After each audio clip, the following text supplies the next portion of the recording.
Narito muli si Sister Zenaida Albano. At may manas pa rin sa kanyang mga paa. Ngunit nagagalo na niya, maganda-ganda na.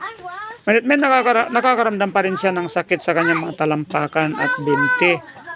Ito yung kanyang mga apo, si Apple na matyagang nagbabantay sa kanila, si Angel, at ito, lalong-lalo na si Helen. No? Ito ito kami para dinalo namin si Sister Zenaida. So, ngayon, ipagtiwala lang natin lahat sa ating Panginoong Diyos. Lahat ng ating mga dinadaing, Mama.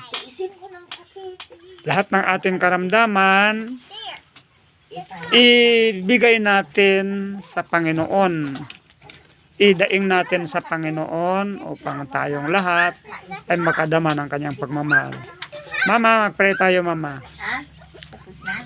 Okay, mag-pray tayo, Mama. Pray ka na nga. Okay. So, Ama namin na nasa langit, muli po namin tinatawagan ang iyong banal na pangalan, Panginoon. Maawa ka sa amin, Panginoon, at kami ay iyong tingnan. Sapagkat sa oras na ito, Panginoon, narito po kaming magkakapatid na nagtipon-tipon dito sa bahay ni Helen at ni Jonathan. Narito po kaming magkakapatid, Panginoon, na humihingi sa iyo ng awa at biyaya na magmumula sa iyong puso upang igawad kay Sister Zenaida sa kanyang kalagayan ngayon. Tingnan mo, Panginoon, ang kanyang mga paa.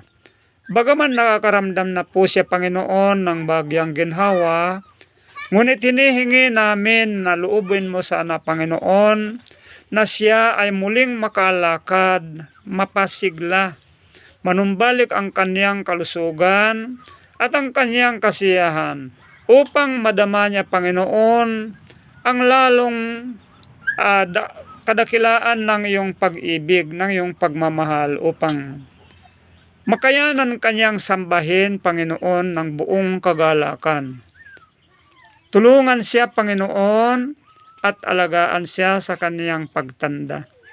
Tulungan ang kanyang mga apo, ang kanyang mga anak, upang sila, Panginoon, ay maunawaan nila na ang mga ganitong kalagayan ay hindi mo ibig. Ngunit dahil sa kasamaan ng kaaway na walang iba kundi si Satan, nangyayari ang mga bagay na ito na pagpapahirap niya sa mga tao. Ngunit ang lahat naman, Panginoon, ay aming iniaalay ang aming pagtitiwala sa iyo. Umaasa kami, Panginoon, na ikaw ang siyang magbibigay naman ng kapayapaan sa aming mga kaisipan, sa aming mga puso. Lalong-lalo na ngayon, Panginoon, kay Sister Zenaida, upang pabalikin ang kanyang kagalingan.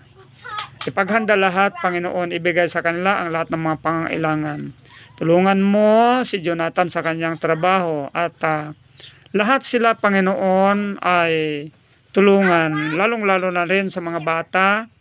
Palakihin sila, Panginoon, ng may lubusang kalusugan, kasiyahan, at higit sa lahat, Panginoon, ang kanilang paglaki ay kanilang maunawaan ang iyong pag-ibig at ang iyong pagmamahal sa bawat isa.